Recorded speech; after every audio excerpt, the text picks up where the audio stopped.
America રહેતી સુરતના વરાછાની 27 વર્ષીય એનઆરઆઈ યુવતી ડોક્ટરે મિત્રતામાં મોકલેલા ન્યૂડ ફોટા વાયરલ કરવાની ધમકી આપી યુવકે 1.89 કરોડ રૂપિયા પડાવી લીધા હતા. દેશ પરત ફર્યા બાદ પણ આરોપીએ બ્લેકમેલ કરવાનું ચાલુ રાખતા આખરે યુવતી ડોક્ટરે સાયબર ક્રાઇમ બ્રાન્ચમાં ફરિયાદ નોંધાવી, જેથી પોલીસે ગણતરીના કલાકોમાં જ આરોપીને ઝડપી લઈને આગળની કાર્યવાહી હાથ ધરી છે. પોલીસ કમિશનર શ્રી સુરત શહેરનાઓ તરફથી સાયબર ક્રાઇમ સેલને સૂચના આપવામાં આવેલ છે કે સુરત શહેરમાં વસતા નાગરિકો સાથે કોઈ પણ પ્રકારનું સોશિયલ મીડિયા ફ્રોડ થાય તો તેમની ફરિયાદ લઈ તેઓ ભોગ બનનારને કમ્પ્લેન પરત્વે જરૂરી કાર્યવાહી કરવી. આ અંતર્ગત સુરત સાયબર ક્રાઇમ સેલને 2 દિવસ પહેલા એક દીકરીની ફરિયાદ મળી હતી, જેની અંદર એની સાથે સોશિયલ મીડિયા ઉપર ફ્રેન્ડશિપ કરીને એક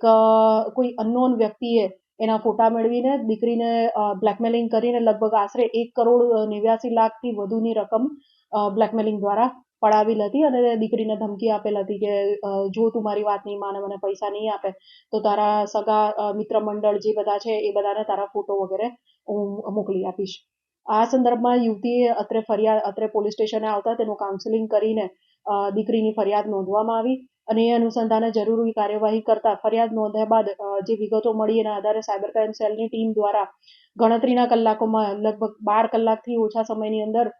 ચેન્નઈ ખાતે જઈ ચેન્નઈથી સદર આરોપી જે દીકરીને બ્લેકમેલ કરતો હતો એને પકડીને અહીંયા સુરત શહેર ખાતે લાવવામાં આવેલ છે અને તેને અરેસ્ટ કરવામાં આવેલ છે. આગળની કાર્યવાહી એની અંદર રિમાન્ડ મેળવવા તથા આરોપીની પૂછપરછ વગેરે જે કાયદાકીય કામગીરી છે જે હાલ અત્યારે ચાલુમાં છે. આની અંદર જે ઓળખાણ થઈ હતી એ સોશિયલ મીડિયા દ્વારા થઈ હતી. સોશિયલ મીડિયા એકાઉન્ટ દ્વારા ઇન્સ્ટાગ્રામ, ફેસબુક દ્વારા યુવતીનો પરિચય જે આરોપી છે મૂળ એનું નામ છે ગુરુપ્રસાદ ચૌધરી, જે મૂળે આંધ્રપ્રદેશના નેલ્લોરનો રહેવાસી છે અને મૂળે ત્યાં આંધ્રપ્રદેશના એક નાનકડા ગામમાં એનો પરિવાર રહે છે. પણ સદર યુવકને ખોટી પ્રોફાઇલ બનાવી, હાઈફાઈ પ્રોફાઇલ બતાવી યુવતીઓને ફસાવાનો એક એમોથી એ કામ કરતો હતો. એટલે સોશિયલ મીડિયા ઉપર કંઈક અલગ અને રિયલ લાઈફમાં કંઈક અલગ એવી રીતે એટલે પોતાની હાઈફાઈ પ્રોફાઇલ બતાવી પોતે ડોક્ટરીનું ભણે છે અને પોતાનું ફેમિલી બહુ જ પાવરફુલ છે, પોતાની પાસે ઓડી કાર છે અને પોતે પોલિટિશિયનનો દીકરો છે, એ રીતની જે વિગતો છે એ આપીને યુવતીને ભોળવી હતી. સાથે સાથે એ મૂળે આંધ્રપ્રદેશનો રહેવાસી હોવા છતાં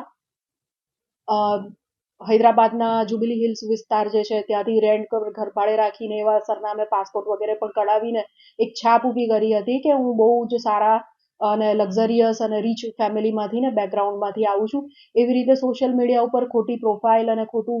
જે બતાવે છે એવી ભ્રામક પોતાની છાપ ઊભી કરીને આ યુવકે યુવતીઓને છેતરવાનું કામ કરતો હતો. હાલ તેની પાસેથી સોશિયલ મીડિયા ગેજેટ્સ જે મળ્યા છે, ફોન, લેપટોપ વગેરેની તપાસ ચાલુમાં છે. જે જોતા ખ્યાલ આવે છે કે પુષ્કળ એડિક્ટ પર્સન હતો અને અલગ ફોન વેબસાઇટ્સ સર્ચ કરતો હતો. સાથે સાથે ફોનમાંથી પણ ઘણી વાંધાજનક સામગ્રી મળી આવી છે. વધુમાં સદર જે યુવક છે ગુરુ, એની વધુ પૂછપરછ કે આટલા રૂપિયા જે એણે યુવતી પાસેથી લીધા છે તો એની અંદર એ પૈસાનો શું ઉપયોગ કર્યો એ જોતા અને ફોન તપાસતા જાણવા મળ્યું છે કે ડફા બેટ અને 365 બેટ નામની જે બેટિંગ એપ્લિકેશન્સ છે એની એને સખત લત હતી અને જે કંઈ પણ પૈસા એને આ રીતે મળે એ બધી બેટિંગ વેબસાઇટ પર લગાવીને સટ્ટો રમીને લગભગ એની લતના કારણે રૂપિયા હારી ગયેલ છે. વધુ તપાસ આ બાબતમાં અને કેટલા રૂપિયા ટ્રાન્સફર થયા છે, શું બીજી કોઈ યુવતીઓને તે આ રીતના બ્લેકમેલ કરતો હતો કે કેમ, એ બાબતે હજુ વધુ તપાસ ચાલુ છે.